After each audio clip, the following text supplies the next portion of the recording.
Quando um avião cai, é um grande problema.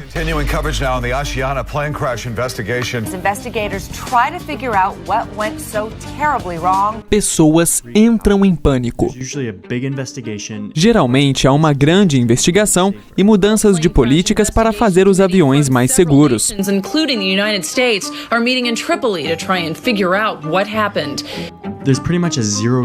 Há uma política de tolerância zero para acidentes de avião na nossa sociedade, e os aviões são muito mais seguros devido a isso.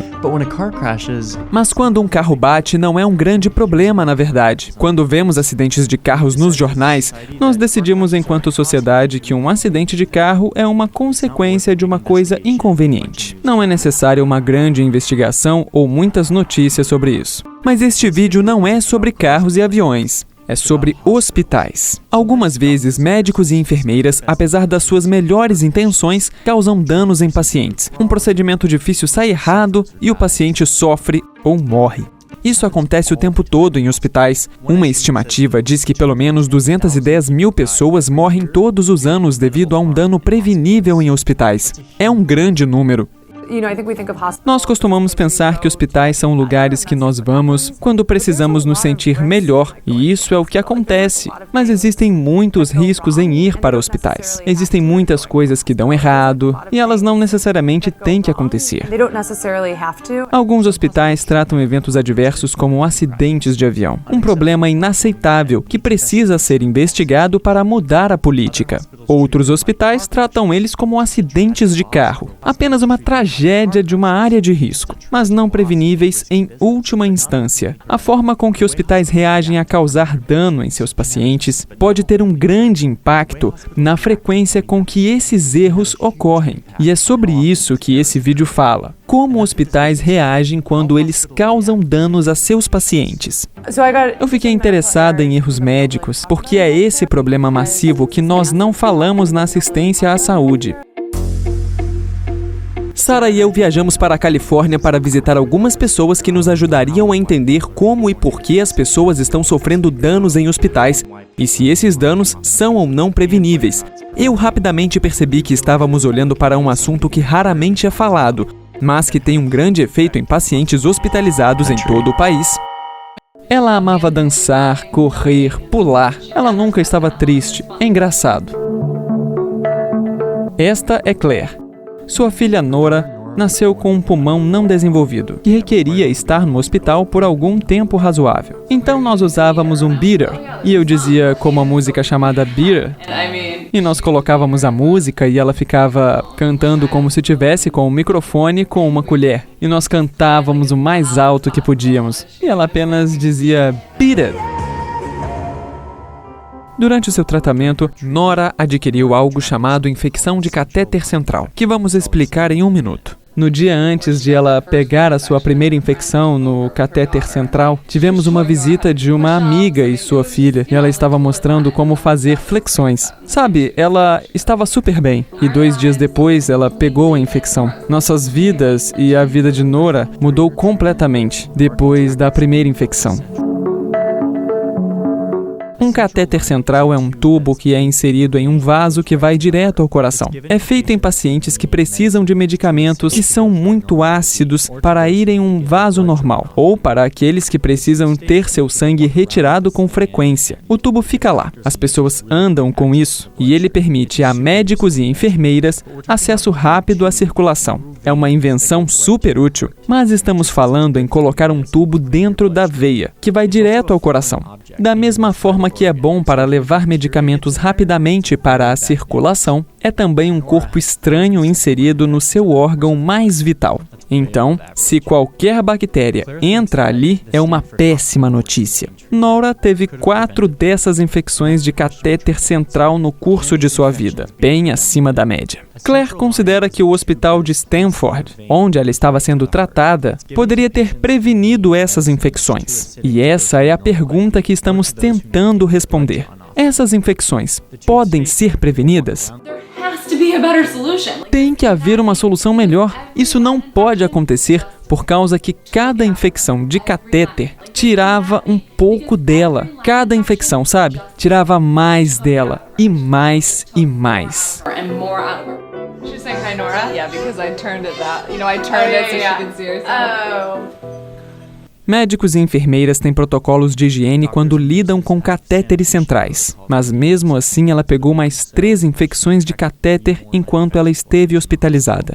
A sua saúde estava debilitando rapidamente conforme se aproximava do seu 4º aniversário. E ela apenas virou para mim e disse: "Me segura." Então eu peguei ela e ela colocou seus braços e pernas ao redor de mim. E a cabeça dela ia para trás. E ela estava como que com dificuldade para respirar. E então ela disse: "Por favor, me ajude a me sentir melhor." E ela apenas me segurou ao redor do meu pescoço de uma forma tão, sabe, tipo, com tanta força, como que me espremendo. E então ela basicamente perdeu a consciência. Ela, Nora morreu. Seus braços estavam ao redor do pescoço da mãe no dia 22 de novembro de 2013, apenas 3 semanas antes do seu 4º aniversário. Houve tantos pontos, coisas que poderiam ter ido de maneira diferente, sabe? E houve tantos erros desnecessários que apenas levaram àquele momento. É difícil saber se a infecção de catéter foi a causa direta da sua morte. É difícil separar tudo o que estava acontecendo com ela para dar uma clara causa do porquê ela morreu. Mas o que é claro é que essas infecções de catéter causaram a ela e sua família um imenso sofrimento. Claire pensa que eles nunca deveriam nem sequer ter acontecido. Ela escreveu uma carta ao hospital de Stanford, onde a Nora morreu. Ela basicamente listou os erros que ela viu no hospital e ofereceu feedback nas falhas de segurança do paciente. Ela recebeu essa carta em resposta. Infelizmente, inserir um catéter central é associado com um risco de infecções. Há um risco de infecção, mesmo nas melhores circunstâncias, e o risco não pode ser inteiramente eliminado. Por favor, tenha certeza que protocolos de múltiplos procedimentos estão em andamento para promover técnicas de higiene das mãos e minimizar o risco de infecção. Nós entendemos e reconhecemos os seus sentimentos acerca da assistência que a Nora teve. E nós pedimos desculpas se você ficou insatisfeita com sua experiência no hospital. Então, as infecções de catéter da Nora foram apenas o resultado de procedimentos arriscados? Ou eles poderiam ter sido prevenidos? Stanford olhou as infecções de catéter central com a mentalidade de um acidente de carro, apenas uma tragédia não prevenível. Mas nós dirigimos para o norte, para um hospital fora de Sacramento, que por 7 anos consecutivos não tem uma única infecção de catéter central. Nós queríamos entender o que eles estavam fazendo para alcançar essa marca perfeita. Eu estava realmente interessada em saber se as infecções de catéter têm que acontecer. Pelo que já se sabe, o 0 é possível? O que é necessário para chegar no 0? Quais são os obstáculos? Em 2005, esse hospital teve 11 infecções de catéter central. As pesquisas estavam acabando de serem publicadas sobre como evitar infecção de catéter central, e esse hospital de Roseville começou a implementá-las. Eles tinham algumas enfermeiras de casa que eram dedicadas a fazer uma diferença, e elas fizeram. Nós meio que pensávamos, temos infecções, não é grandes coisas, acontece o tempo todo. Então, nós olhamos para o pessoal, olhamos os equipamentos, olhamos para as habilidades e meio que tudo se juntou para realmente desenvolver o programa que se tornou bastante efetivo aqui. Você não pode aceitar bom o suficiente, sabe? Você tem que buscar eliminar o problema. Se você alcança o 0 e você tem um evento, você entra e você separa ele. E você faz uma análise de causa raiz. E você diz o que aconteceu de errado. Eles tratam a infecção de catéter como um acidente de avião. Uma política de tolerância 0 foi instituída e eles começaram a ver resultados. Nós tivemos a oportunidade de ver essas enfermeiras em ação durante a inserção de catéter. Elas nos vestiram com roupas estéreis e começaram o trabalho delas. As enfermeiras eram meticulosas no procedimento. Elas instituíam padrões de esterilização que asseguram risco mínimo de infecção. Agora, o que eu vou fazer é, devido a minha mão não estar estéril, eu retiro a minha primeira luva, eu jogo ela fora, agora eu continuo estéril. E não foi só enfermeiras motivadas que tiveram uma motivação intrínseca de fazer certo. Ao invés disso, elas estavam trabalhando em uma cultura em que era esperado delas que fizessem o certo. Foi um esforço em grupo em que elas tinham apropriação e responsabilização, e onde as infecções por catéter eram inaceitáveis.